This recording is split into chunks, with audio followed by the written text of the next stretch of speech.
penciling in a horizon line and a rough idea of where I want the house to be, just to give me an idea of where things are going to finish up. And then I'm going to scribble some stuff down, and because I know this is going to be a very dark picture, the bottom half of the page is all about darkness and the top half of the page is light and hope. And you see I've written in two different directions. Then I'm taking some pieces of a map, and I have no idea where the map is from. It's just one I picked up in a charity shop somewhere for just a few pence. And I'm gluing those pieces down with Liquitex gel medium. Finishing off gluing them all down. I think I'm going to need an extra piece in a minute. Yep. And one more. And that's some Reeves student grade acrylic paint, which is the first stuff I bought when I started painting. I spread it out with a palette knife, and I'm using the lid of a glue stick, a large glue stick. And those circles at the top are roughly where I want some trees later on. I'm making a random pattern with the circles. I'm cleaning that off on the paper underneath because that paper's taped to my desk, and I do all sorts of cleaning my brushes off. If I've got spare paint, I'll put it through a stencil, and eventually at some point I'll decide it's finished. I'll pull it up and put another sheet down, and then I'll use the finished sheet to cover books that I make. Now I'm darkening that green up that I've spread with the palette knife, spreading some more,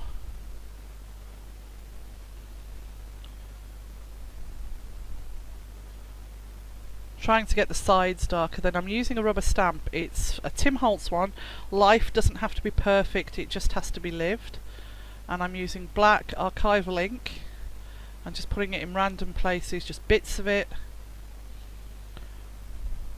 Not bothering with the block, just using it in my hands. And you won't see that later on, but I know it's there.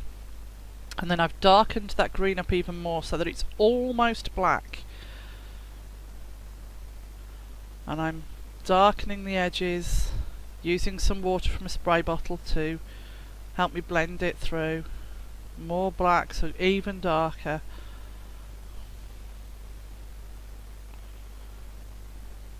Just tidying the edges up, making sure there's no bits without paint around the edges, and then spread it across the middle.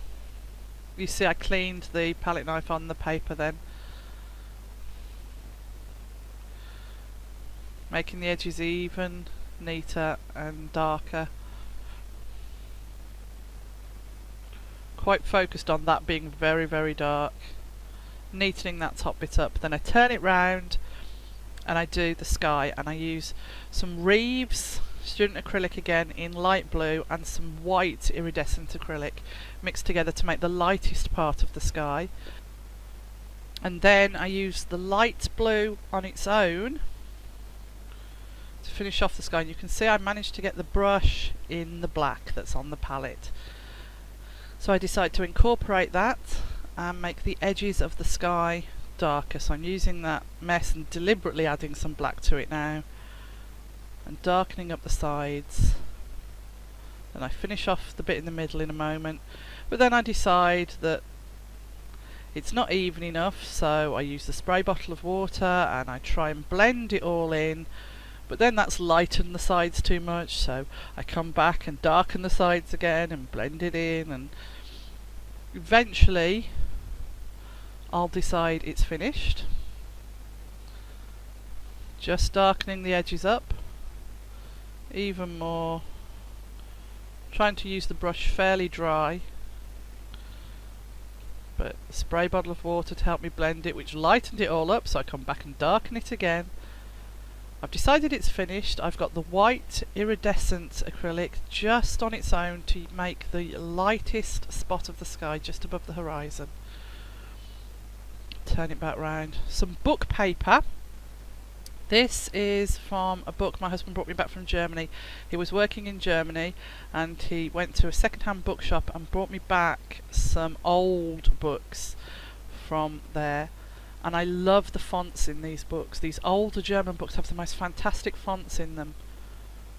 and I'm penciling in the door and the window on the house, putting the side of the house in, and then just penciling in a lamppost because I know I want a lamppost outside the house, so I'm just penciling that in, getting some of the black that I use is just a very cheap black acrylic. I figure for black and white, because I use so much of it, I'm not going to buy the expensive stuff.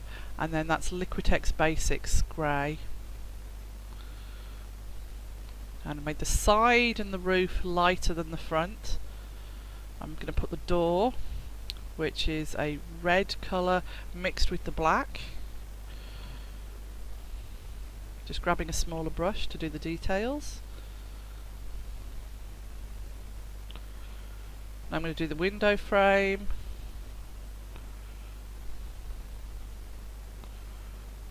And the crossbars. Then I decide the front of the roof is not dark enough, so I come in and darken it up. You can see there the roof certainly is considerably darker. I decide that's better, and you can see by now I've painted in the lamppost. I must have done that off camera. Now I'm putting in some fence posts.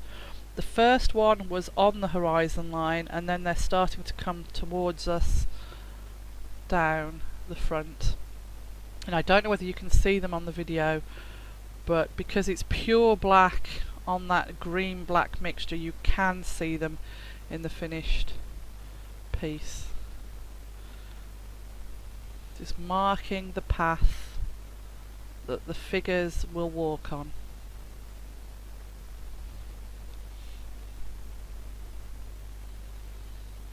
Doing the last fence post on the right.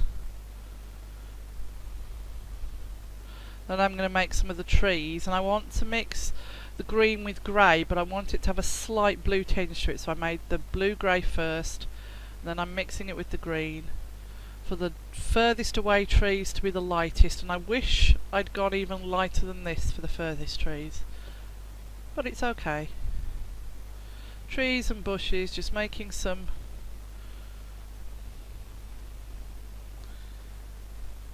really stippling with the brush for the leaves, just making some rough tree shapes, making it darker for the next layer. So these are the mid-distance trees. I'm trying to do that one with the firm brush, and I decide no, I need a soft brush to do the branches, so I bring that in, and then I cover the branches up with stippling. But anyway, I'm doing some bush around the house, and some more across to the left, and some leaves from a tree that's off to the side, and then some around the lamppost, so there's something behind the lamppost. And then I darken it up even more for the final trees, which are the foreground.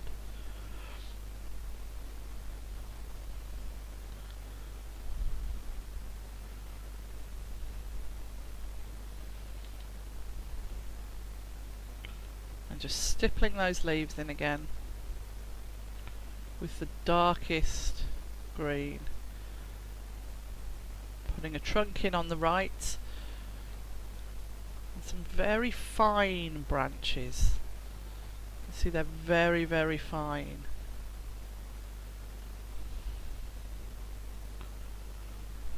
And then stippling some leaves onto the ends of those branches, but leaving the middle kind of open.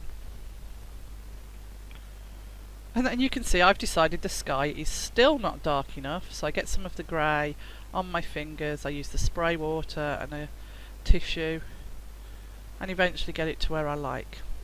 I'm using a lid to mark the moon. I can't see it, so I draw it again. Draw the other side. It's a bit big, but I like it. And I use the white iridescent acrylic again, just to mark the moon in.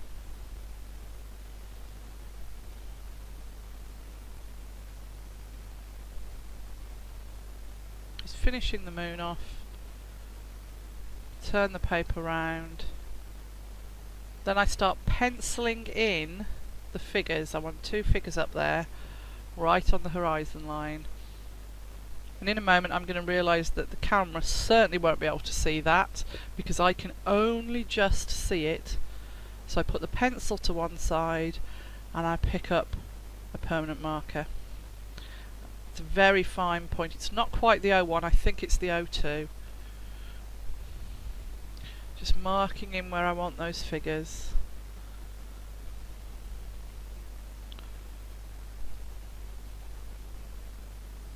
And this is just craft acrylic, but it's a really light bright gold, and I'm using it neat to just mark where I want the torch to be that the woman's carrying. I'm filling in the windows in the house and in the lamppost. So now I take some of that cheap black acrylic from the lid, because I'm only going to need a little bit just to do the figures. Putting a beret on the little girl.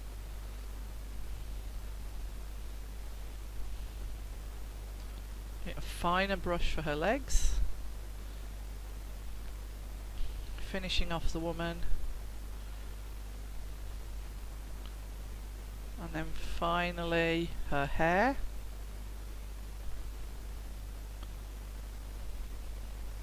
And then I'm just filling in their faces. The very tiny dot of colour, which I then decide is too dark, so I water it down a little bit and go over it. Back to that gold craft acrylic again, but I'm mixing it with water to make a light wash, a very light wash, to mark where the light from the torch is falling. And then I just scribble it with the brush, rub it with my fingers, all down the front, so down the path where they're going to be walking is lit. Then I decide the far end is too light and the near to them is too dark, so I correct that. I'm happy with that, and I get the gold acrylic ink out. This stuff doesn't half need shaking to get it to a usable point, and I'm using a dip pen. And I'm just adding a Bible verse. Your word is a lamp for my feet and a light for my journey. If you get blobs using that acrylic ink with a dip pen, you do need to clean them up immediately, because it dries so fast. Then I'm going to do some splatters with the white iridescent paint, which I'm going to mix with some water from the spray bottle with a toothbrush and just splatter it across, make a very fine spray. And then back to that gold acrylic again, masking off where I don't want it, and tapping the brush on the handle of another paintbrush, making it splatter. Down both sides, then at the top as well, so I mask off where I don't want it. Splattering, adding some with the brush because I decide there's not enough splatter. And then I'm using some water from the spray bottle to try and make each dot of gold spread, and I realise that one's too close to the lamppost, so I wipe it off. There you go, that's the finished picture in natural light.